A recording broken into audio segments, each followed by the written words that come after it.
हमारा जो future vision है इलेक्ट्रॉनिक गोल्ड रिसीट इंट्रोड्यूस करना, जो सरकार ने ऑलरेडी अनाउंस कर दिया। फ्यूचर में ज्वेलरी इंडस्ट्री का जो रिटेल ज्वेलरी का भविष्य है वो मुझे सही नहीं लगता, क्योंकि मुझे ऐसा लगता है कि गोल्ड प्राइसेस बहुत ज़्यादा बढ़ने वाले हैं। फ्यूचर है आपकी कॉस्ट को कम करना, कि जितने भी ज्वेलर्स हैं वो जो मैन्युफैक्चरर्स हैं या होलसेलर हैं वो अपनी खुद की ब्रांड लॉन्च करेंगे और डायरेक्ट कस्टमर को ऑनलाइन जरिए माल बेचेंगे। पास में जो हो चुका है वो हम चेंज तो नहीं कर पाएंगे, और जो हमने तकलीफ है या जो भी हमने फेस किया है उसको हमने फेस करके हम आगे निकल गए। लेकिन आज जब आप बैठे हो तो आपको बहुत जानना जरूरी होता है कि फ्यूचर में क्या होगा, क्या नया आ रहा है, तो उसके हिसाब से या उसके बेसिस पे आज आप उसकी तैयारी कर सके। तो सर, इब्जा को लेके और आपकी गवर्नमेंट पॉलिसीज, जैसे आप you are a bridge between the government and the industry, what are the future plans for the jewellery industry, और क्या हमें नए प्रोजेक्ट्स क्या आ रहे हैं और किसके ऊपर हमने क्या फोकस करना चाहिए, थोड़ा उसमें आप हाईलाइट देंगे, we can really plan our next 5 years। देखिए, हम लोग हमेशा बहुत ही लॉन्ग विजन लेके चलते हैं, और इसीलिए आपने देखा कि हमने 2-3 साल पहले सिल्वर का एग्जीबिशन शुरू कर दिया था। यस। तो क्योंकि हमें सिल्वर इंडस्ट्री में ग्रोथ लगती थी, अभी हम प्लेटिनम के कॉन्ट्रैक्ट को कमोडिटी एक्सचेंज पे लॉन्च करवा रहे हैं।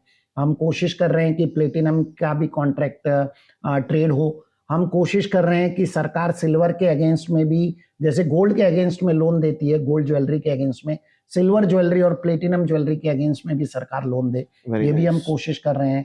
हमारा जो फ्यूचर विजन है इलेक्ट्रॉनिक गोल्ड रिसीट इंट्रोड्यूस करना, जो सरकार ने ऑलरेडी अनाउंस कर दिया, उसमें कुछ जीएसटी रिलेटेड इश्यू है, वो हम सॉर्ट आउट कर रहे हैं सरकार के साथ में। जो बेसिक ज्वेलरी इंडस्ट्री को लेकर जो हमारा विजन है, वो हमें ये लगता है कि फ्यूचर में ज्वेलरी इंडस्ट्री का जो रिटेल ज्वेलरी का भविष्य है वो मुझे सही नहीं लगता, क्योंकि मुझे ऐसा लगता है कि गोल्ड प्राइसेस बहुत ज़्यादा बढ़ने वाले हैं। तो गोल्ड प्राइसेस यदि बहुत ज़्यादा बढ़ गए तो आपको एक रिटेल स्टोर खोल के बहुत बड़ा आप सिक्योरिटी रिस्क लेने वाले हैं। आप देखिए, एक नॉर्मल रिटेल स्टोर में 40-50 किलो माल चाहिए या 30 किलो तो माल ही चाहिए।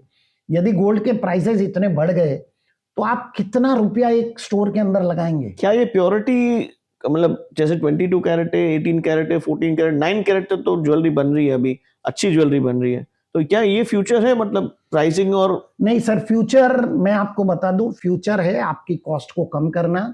और मुझे ऐसा लगता है कि जितने भी ज्वेलर्स हैं, वो जो मैन्युफैक्चरर्स हैं या होलसेलर हैं, वो अपनी खुद की ब्रांड लॉन्च करेंगे और डायरेक्ट कस्टमर को ऑनलाइन जरिए माल बेचेंगे।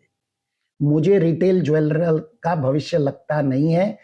उसमें जो बड़े ज्वेलर्स हैं उनका तो भविष्य है, क्योंकि उनके पास में पब्लिक मनी है, इंफ्रास्ट्रक्चर है, और पब्लिक उनके मनी है, पास cost of funding is low, और वो बहुत मजबूत हो चुके हैं। लेकिन जो छोटे छोटे ज्वेलर हैं, मुझे उनका भविष्य सही नहीं लगता है। मुझे ऐसा लगता है कि जो मैन्युफैक्चरर और होलसेलर हैं वो डायरेक्ट ऑनलाइन माल बेचना शुरू करेंगे, और ताकि उनको अच्छा मुनाफा भी होगा।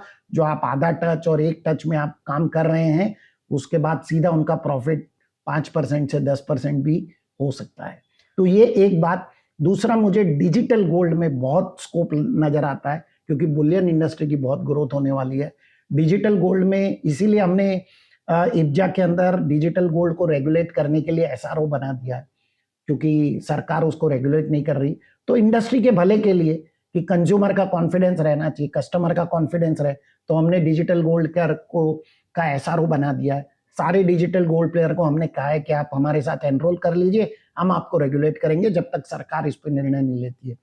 उसके बाद देखिए, जो ये फाइनेंशियल प्रोडक्ट हैं, ये धीरे धीरे आप समझिए jewellery is getting move to, आपकी वाइफ जो ज्वेलरी खरीदती थी, या आपके जो घर में मदर ज्वेलरी खरीद रही है, बहन ज्वेलरी खरीद रही है, सर दाम इतना ज्यादा हो जाएगा कि एक 100 ग्राम का सेट आपको ब्रिंक्स की गाड़ी में उनके घर पे डिलीवर करना पड़ेगा।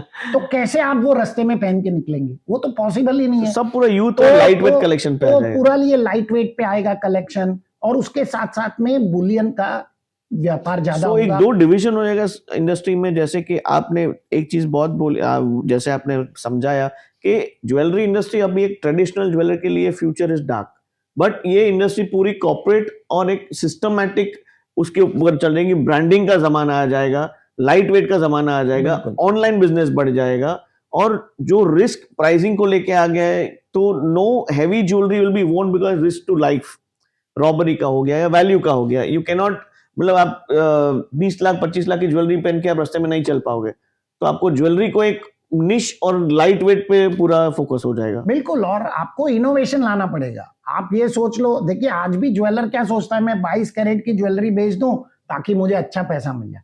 अब आपको उसमें से बाहर निकलना पड़ेगा। आप 22 कैरेट लेके कंज्यूमर, देखिए मैं एक बहुत अच्छा आपको एग्जांपल देता हूँ। डायमंड इंडस्ट्री में नेचुरल डायमंड का पतन कैसे हुआ? टेक्नोलॉजी ने उसको खत्म किया। कौन सी टेक्नोलॉजी ने? Lab grown diamond. Lab grown diamond is a technology. तो गोल्ड को, ये भी बहुत बड़ा इंटरेस्टिंग टॉपिक है सर। गोल्ड को और सिल्वर को भी कोई टेक्नोलॉजी खत्म कर सकती है। वो टेक्नोलॉजी आपको खत्म करे उसके पहले आप उस टेक्नोलॉजी को अडॉप्ट कर लीजिए। आप लोअर कैरेटेज को अडॉप्ट कर लीजिए, आप नए नए इनोवेशन लेके आइए, आप कुछ दो मेटल को मिक्स करके फ्यूजन में कुछ काम करिए। जब तक आप ये नहीं करेंगे तो आप सर्वाइव कैसे? मतलब ज्वेलरी बड़ा दिखे लेकिन गोल्ड कंटेंट कम हो और बाकी दूसरा मेटल हो तो प्राइस बढ़ा जाएगा। That's a good idea. एक नया ज्वेलरी लाइन बन सकता है उसमें। बिल्कुल, डेफिनेटली। यही मजा आता है जब एक्सपर्ट से हम बात करते हैं, नई नई चीजें निकलती है और नए नए आइडियाज निकलते हैं। नीरव भाई, मैं मार्केटिंग का आदमी नहीं हूँ सर, वो तो मैं कर लूंगा, वो आप टेंशन मत लो। That's our job.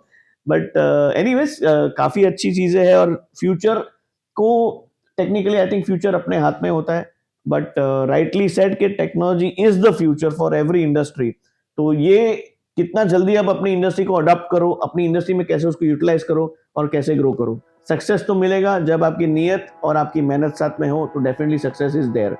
So more tips coming up, stay tuned.